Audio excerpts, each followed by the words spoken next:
Hi everyone. One of the latest or one of the final topics we're going to discuss is how to open up and manipulate data in files, whether they be text files or CSV, which stands for comma separated value files, or whatever. This is your bridge into areas like big data management and data learning and things like that. So take a front seat to this simple lesson. All right, let's take a look at the 4 steps to actually reading a file. And I apologize for this thing being here. And I just want to get this stupid overlay out of here. Anyways, first off is number 1, we need to get the current working directory. And that's not like intuitive. I understand. Why would we have to get the current working directory? Well, I'll get to that in the first place. The second place is that we have to put a file in that directory. Second is open the file in Python.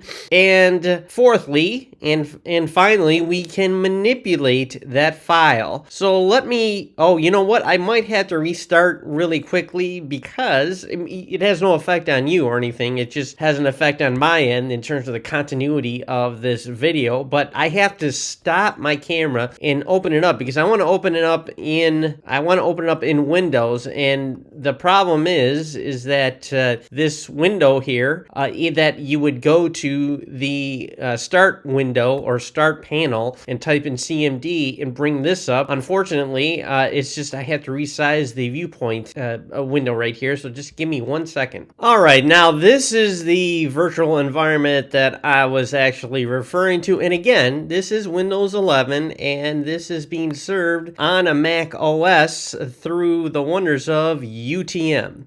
So the first thing we'll have to do, we will have to go to the command line interface. So we will start here and then we will type in CMD and here's the command prompt and here is the start, the typical start of the typical admin or guest user. It is usually we start at the C prompt and then we go to users, and this would be like our home directory. An example of like a home directory would be in Linux, but this is in Windows. So in Linux, if we wanted to see what is starting in our local directory tree, we would type in ls, but this is Windows, so we had to type in dir, and we can see there is one program we could use, and that is rainfall.txt. Now, to see what's in store for us, and with rainfall.txt, we can go to our file explorer right here, and we can go to our username, and let's see, and then here is the rainfall. We can open it in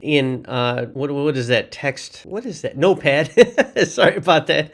I was going to say text file or whatever. No, it's actually Notepad. And you can see it is New York. And then in this particular case, I believe this would be in inches. So in 1 month or whatever, 23, in the top month, there is 23.5 inches of rain, or maybe that's a year. It really doesn't matter.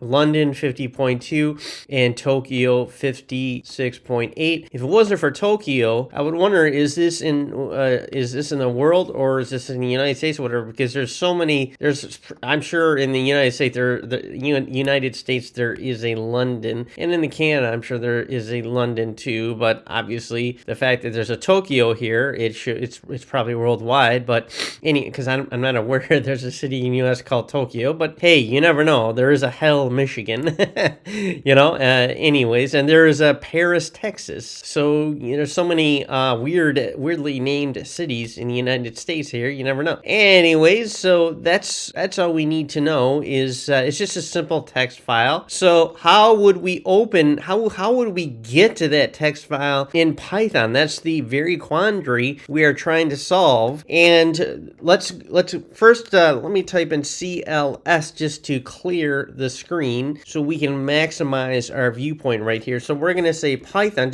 We're just getting into the idle, okay, in Windows. So here we are in idle, and actually all we have to do, the simplest form for simplest way to open Rainfile is just use the Python command open. That's it. And then it's going to take some parameters. So what would be one of the parameters that you would need in order for you to tell it what file to open? Well, the file name. Well, duh, of course. So the name of the file, and we need to make sure that we get an accurate file name. So the number one thing, no misspellings. So that's why it's very, very important that everyone, all my young little programmers, keep in mind that your names should be meaningful yet simple. All right, and no spaces in your files. Do not put a space in your files. And then for Christ's sake, please, if you insist on using Windows 11 in your programming life because you don't want to try Linux, then please do not put spaces in your file names and have a methodology of how you name them. For example, if you insist on having capitals in your names because makes it more meaningful, then have it so that the first letter is capitalized and everything else is in lowercase, or maybe it would be brain and then file. So the first letter in every name or whatever is capitalized. Everything is lower caps. But myself, I like everything lower caps. And also, for the main thing for Windows, you have to, like I must have told you guys 1,000 times, please make sure you view the extensions. I told you how to do that in other videos, okay? So I'm running into a lot of students that still don't do that. It's because it's not Rainfile, and that's it. It's rainfile.txt. That is the full name of the file, rainfile.txt, okay? Now, next thing you have to do is you have to tell it how you want it to open. You want it to open as only to read, and you have to make sure that if you start with double quotes, you have to end in double quotes. Or if it starts in single quotes, you actually have to end it in single quotes, and that applies to the file name too. But you have to make sure that you open it as either read file or write file. Okay. Now there's also RB and WB. That's for only if they're in byte form. For the most part, you're going to be dealing in human readable text form. So that is it. So once we open it, okay, we just open it. There's no error or anything. We simply open it. And another way we can do it is we could do it like this. Now, the other thing is when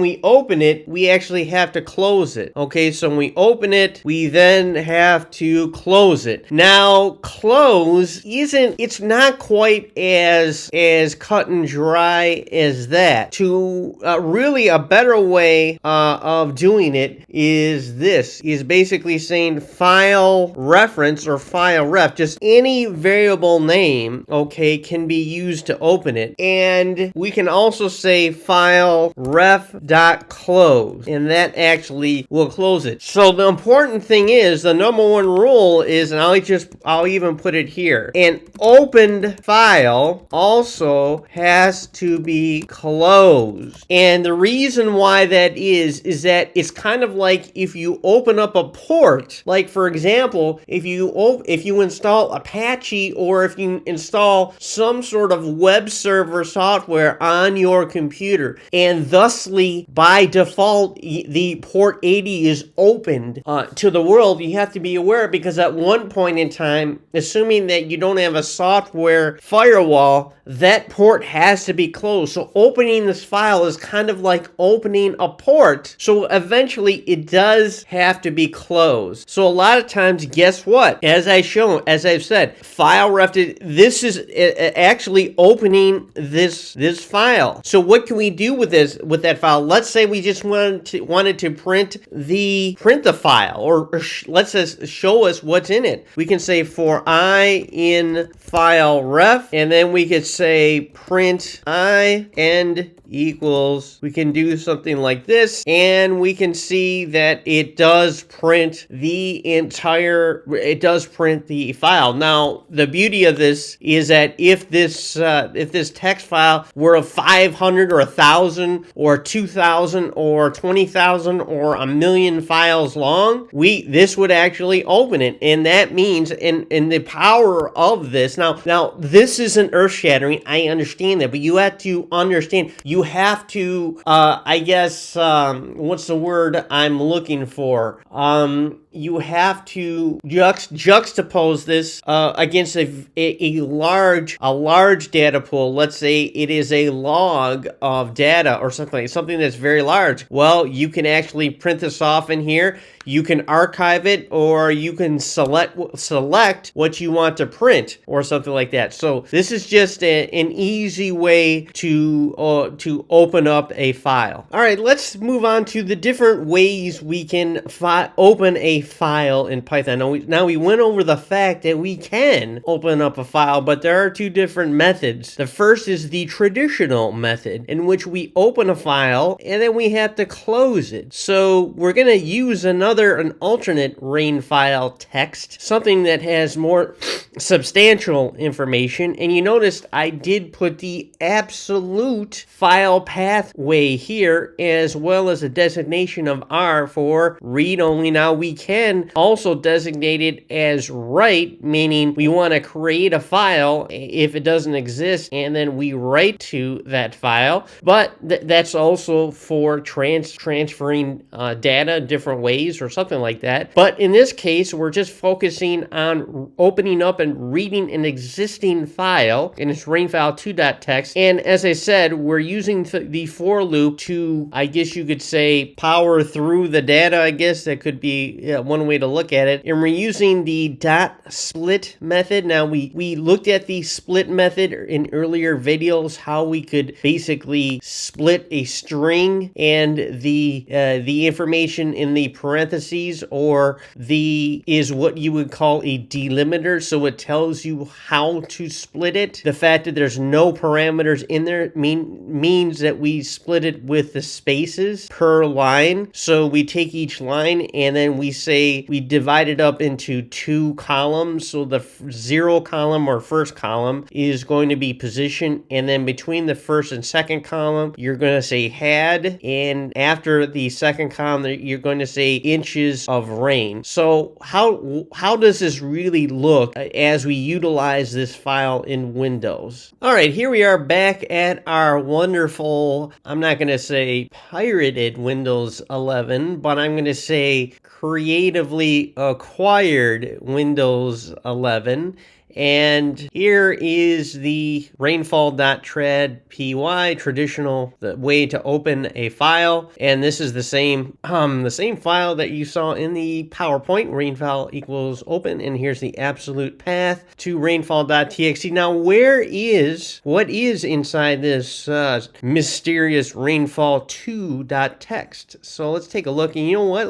I should probably try to move this. I can't. Let me see if I can just change this, change the perspective. Let me just see if I can just I can't even move this. I'm trying to move the whole thing. I can't. So anyways, let me just open. So this is rainfall.2.txt. Here's the original rain file. It's actually called rain file. I don't know what I was thinking calling it that, but here's the original. There's only three line items with rainfall2.txt. Here it's more substantive right here, and we can actually go down and it goes. So these I just did a Google search for the rainfall.txt file for Iowa. These are cities in Iowa. These are inches per year, and you can see it has more data. So anyways, we can just take a look at this is what it does. It splits it, and it puts had in front of, let's go back to the file name right here. It puts, it says Akron, and what does it do? Let me just drag this down here. It'll say Akron had so-and-so inches of rain. So if we go back to this, so it'll say Akron had 25.81 inches of rain.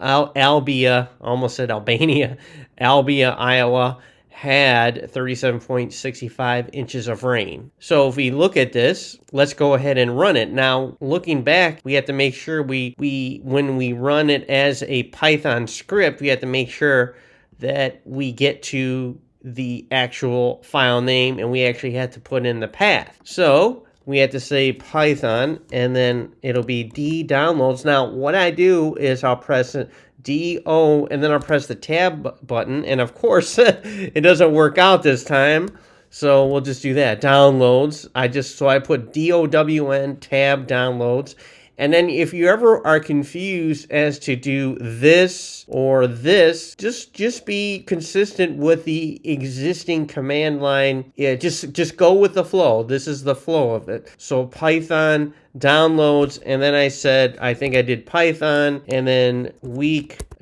14, even though it's week 15. And then I did the file name, which is rainfall trad. So rainfall, nope. So it's rainfall underscore trad. There we go. And when you see all the letters come up automatically, I'm not editing the video. I'm actually pressing the tab button. So that's what you want to do. You want to put as little text as you can, and then press the tab button and let it autocomplete, because then you know, at least from a path standpoint, you are on the right track. So the tab button is your friend. Keep in mind. Now press enter, and then it does what we wanted it to do. Akron had, or has, 25.81 inches of rain. And Kenny had 33.38 inches of rain. Boone had 36.30 inches of rain. So these are cities in Iowa, and you get what I'm saying. So you can imagine that, for example, these could be stock prices. These could be a log file. And imagine what you could do as you're able to access a text file in Python. Imagine you can all the filter statements you can imagine. Like you could say, if this value is maybe starts with an A, or this value is, I don't know. I'm just drawing a blank at the possibilities, but you got to understand of the implications. The implications are literally limitless as to the intelligence, basically, that you could possibly bring up. So let's say, for example, this was an employee list, a list of employees. So in this list of employees, you can imagine you can have like their name, their rank, and their date of start. And then you can say all the things that they could do. Like some are great. They can run the high-low, they can weld, they can run the TIG weld, they can run the MIG weld, and some are data inputters in the office, some have worked in accounting in the front office, some are operations specialists, some are project management, some are electricians, and all that. So imagine if you said, if you can access the data in Python, and then if welding is in their tasks, just print that, so you can filter out anybody that can weld. And so if you have a new job coming up in your company that requires welding, then you know who you can call, and it will have their name and their employment information and things like that. So that's a wonderful aspect of this. Now the second way, well, instead of me actually just showing you, let me describe it to you first. All right, in this next example, we will use the new way, I guess, or the next way, and that is using the with command, with open, and then we will hear it opens the rain file text, and then we want to change that to rainfall2.text as rainfall, and for rainfall, it's it does the split method, and it does the same thing here, and then it just prints done. And then the only other difference, it doesn't close the file, because when you use the with keyword, that means it opens it up, but then when it's done with its iteration of the for loop, then guess what? It automatically or automagically closes. Now, the other thing I did want to say, the os.getCwd, that gives us the current working directory, and that is done. And let's just go over this really quickly. I'm going to save it because, in fact, I did change the text, so I actually have to save it. And I'm going to clear the screen, CLS, and let me run the same command. And in this case, let me use the proper file name. And you notice I did a mistake right here because I actually capitalized rainfall in this file, and that's a no-no. And that should be because you should have your own, I'm going to say, standards. So it's just easier to do that. But in this case, we start off by saying current working directory is this. And that's important because, quite frankly, you would think that because I'm in downloads Python week 14, you would think the proper path should be users JSON and then downloads Python week 14 and then finally rainfall2.txt. But actually, no. The reason why we use the os get CWD is because we're asking Python to show us what the current working directory is. And as you can see, it's saying that the current working directory is in fact users/JSON. So when I go to my file right here, I actually have to put the file that we want to read in that directory, that it thinks it's in. And that's the value of current working of the get CWD, is that it tells you the directory that it thinks it's in based on the type of installation that you do. Because we all recall when I installed Python originally, you can actually specify where to install it, and the root file is actually in your user's home directory, which is JSON is my home directory. You will have your own home directory. So thus, any file you want to have that you want to read, it has to go into this directory, or you are going to be getting the very annoying error message, it cannot find the file. So in other words, if you think you're being smart by using the absolute path to your current file and think that's gonna cover you, it's not. You are going to have to run the get CWD method of the OS. Thus, you will have to import OS, and once you import OS, you will see what directory it thinks it's in, and whatever directory it thinks that it's in, that's where your file has to go. End of story. Unfortunately, that's the way it is. Okay, reading a CSV file or comma separated value file is very, very easy. And let me start off by showing you the the CSV file I have right here, customers100.csv. If I click on it, it actually opens in Notepad++.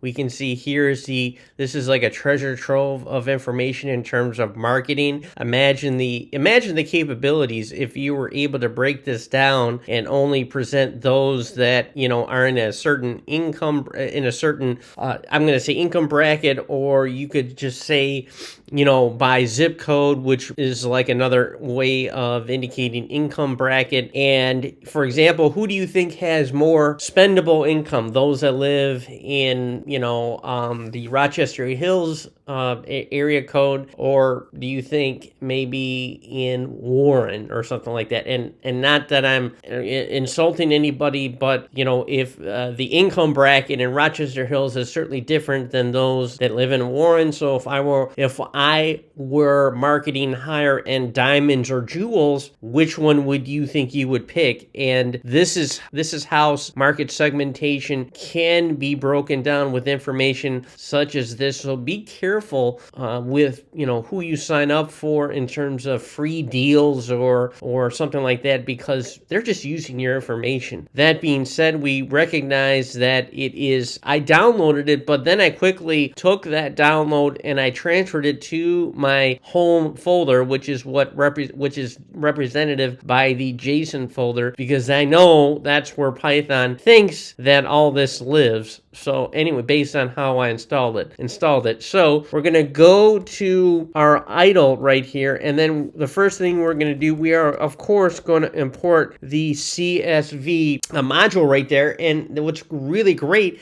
is that it was installed with Python. So speaking of the word with, we're not going to mess in with opening and closing. We're going to use the with keyword right there. And of course, it's going to ask us, what do we want to open? So we're going to say customers -100. We want to keep our spelling, and we had to make sure that we put the entire file name right here, and we're just going to open it as read only, of course, right here, and we're going to open it as in file right here. It just is a name that makes sense, and we'll say CSV reader is going to be equal to, and then this is where the CSV module comes in, and it'll have a method inside it called reader, and the only parameter it's looking at is we're gonna say the in file as the parameter, and then we'll say for line